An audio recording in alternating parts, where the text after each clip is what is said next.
Senator McCain, you really are a paragon of what service to country means.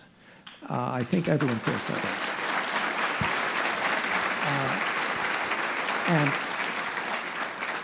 way. Earlier this summer here at the Aspen Institute, we had a national summit to create a movement for a national civilian service program, and you spoke to that program by video. You couldn't be there.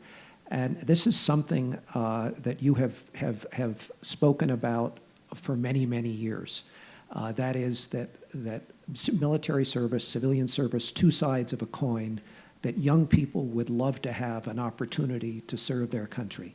And I wonder if you could just share with us why you were supportive of this effort and what your vision is of national service.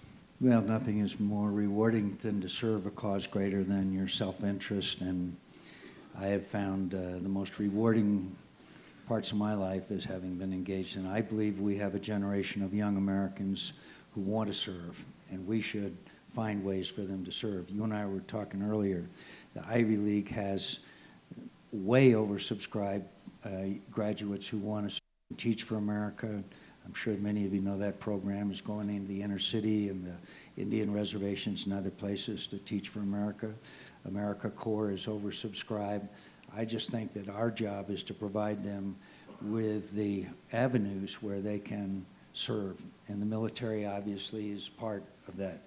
I'd like to mention about, if I could, on immigration and service that I think epitomizes a lot of things, particularly when we're talking about immigration. Every year for the last 13 years, Joe Lieberman and Lindsey Graham and I have gone to either Baghdad or Kabul for the 4th of July. We take part in ceremonies and awards and spend as much time as we can with the young men and women who are serving. In 2007, General Petraeus asked us to preside at or be part of a re-enlistment ceremony that was taking place in the, Saddam Hussein's old palace. There's a couple of thousand people there, and 200 and some men and women were re-enlisting to stay and fight rather than rather than go home. And also, as part of that service, there was over 80 individuals who were green card holders who were going to receive their citizenship.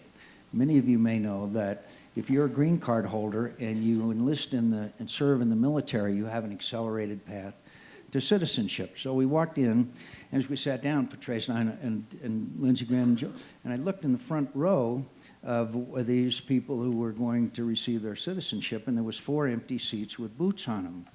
And I asked General Petraeus, I said, who? What is that? And he said, oh, those 4 were killed in the last 48 hours. Well, excuse me. And he said, we're going to make them citizens posthumously. So I think that we ought to appreciate the fact of how incredibly important and valuable it is, something we take for granted all too often, and that is citizenship in this country.